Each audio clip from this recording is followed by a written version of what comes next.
Faut-il investir en cash? Faut-il investir avec son cash dans l'immobilier? C'est la question que nous allons traiter ensemble aujourd'hui.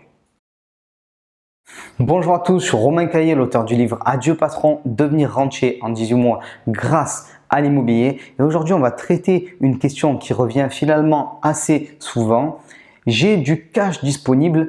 Est-ce que je dois l'investir? Est-ce que je dois investir dans l'immobilier avec mon cash? Est-ce que je dois acheter immédiatement un appartement en mettant les sous sur la table? Alors ça peut paraître bizarre comme question parce qu'on n'a pas forcément tous du cash à investir de cette manière-là. Et d'ailleurs l'immobilier c'est souvent bizarre puisqu'il y a les personnes qui n'ont pas de cash et qui veulent absolument obtenir un crédit immobilier, et les personnes qui ont du cash et qui se demandent si elles doivent investir avec un crédit.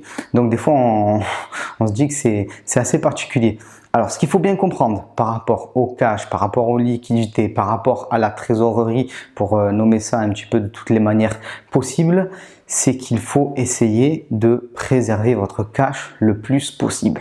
Le principal intérêt de l'investissement immobilier est l'effet de levier qui est permis par le crédit bancaire. Donc ça, c'est très important de le comprendre.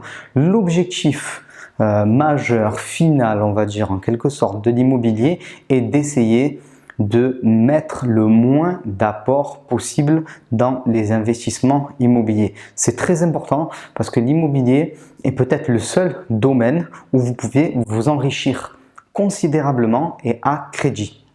Donc ce cash-là, il faut essayer de le préserver au maximum.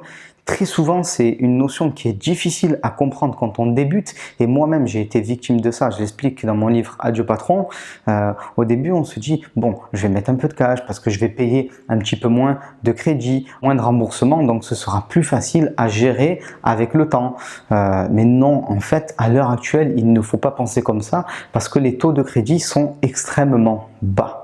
Donc ça, c'est important de le comprendre. Aujourd'hui, vous pouvez vous faire financer à moins de 2%. Alors peut-être qu'au moment où vous regardez cette vidéo, les taux de crédit seront à 3%. Mais dès l'instant qu'on est en dessous de 4%, concrètement, il est souvent très intéressant et plus intéressant d'investir avec du crédit que d'investir avec du cash. Ça, il faut vraiment le comprendre, il faut que ça rentre vraiment dans votre tête le plus possible, parce qu'au début, on est souvent phobique du crédit immobilier, parce que le crédit immobilier, c'est quand même un engagement sur 15 ans, 20 ans, 25 ans, selon les modalités de remboursement de votre crédit, et du coup, ça peut faire peur de s'engager sur des durées aussi longues. Donc, le crédit immobilier, il ne faut pas hésiter à en prendre, surtout quand les taux sont aussi bas, et préserver au maximum votre cash. Moi, ce que je dis souvent, c'est que le cash, la trésorerie, c'est comme le sang pour le corps humain, si vous voulez. Il ne faut pas qu'il y ait de fuite. Voilà, c'est très simple. Si vous avez des fuites de sang, vous allez très rapidement rendre l'âme. En immobilier, c'est un peu pareil. C'est-à-dire que avoir du cash, c'est assez difficile. Hein. On le sait, on travaille, voilà, on essaie de mettre de l'argent de côté. Mais si vous avez trop de fuites de cash, très rapidement, vous allez être en difficulté pour emprunter.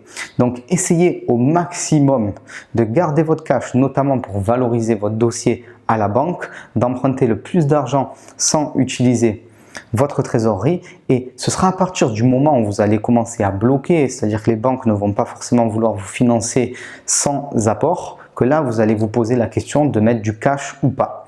Et petit aparté pour les personnes qui ont plus de cash disponible, ça peut arriver, hein, et c'est pas des personnes forcément riches, mais à partir de 40, 50 ans, voilà, on a passé des années dans la vie active, il est assez probable d'avoir quand même de l'argent de côté. Pour les personnes qui ont beaucoup d'argent de côté, ce pactole-là, il faut le faire miroiter à la banque. Il ne faut pas l'immobiliser dans un bien immobilier. Voilà, il faut juste garder votre argent, le faire miroiter à la banque, le placer chez eux.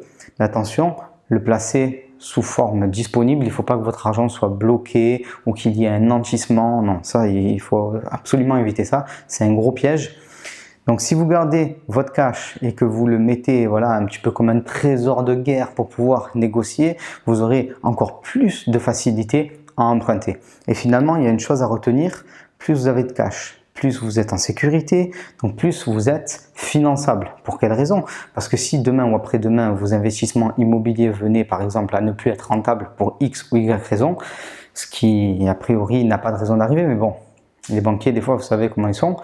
Donc si jamais ce risque-là devait se matérialiser ou si le banquier vous oppose ce risque-là, vous pouvez lui dire « Oui mais monsieur, moi j'ai du cash et je garde mon cash justement s'il devait avoir une période un petit peu difficile pour moi, je veux être sûr et certain de pouvoir continuer à vous rembourser. » Voilà, donc gardez votre cash, ayez une bonne crédibilité auprès des banques et le cash c'est un des éléments pour avoir de la crédibilité parce qu'un investisseur immobilier qui n'a pas de cash, en fait vous savez ce que c'est simplement le signal d'une personne qui n'est pas en capacité d'économiser ou de faire un rendement assez important pour pouvoir tout simplement garder de l'argent s'il devait avoir une difficulté. Donc c'est un signal fort comme quoi vous êtes quelqu'un de solvable d'avoir ce cash.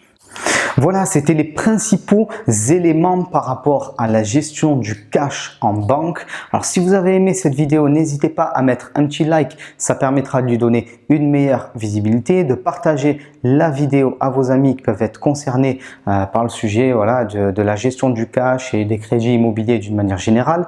Si vous avez des connaissances supplémentaires à apporter, n'hésitez pas à le faire dans l'espace commentaire, c'est le lieu pour. Abonnez-vous aussi à ma chaîne YouTube et surtout activez les notifications afin d'être averti des prochaines vidéos qui vont sortir. Je vous dis à très vite. Bye bye.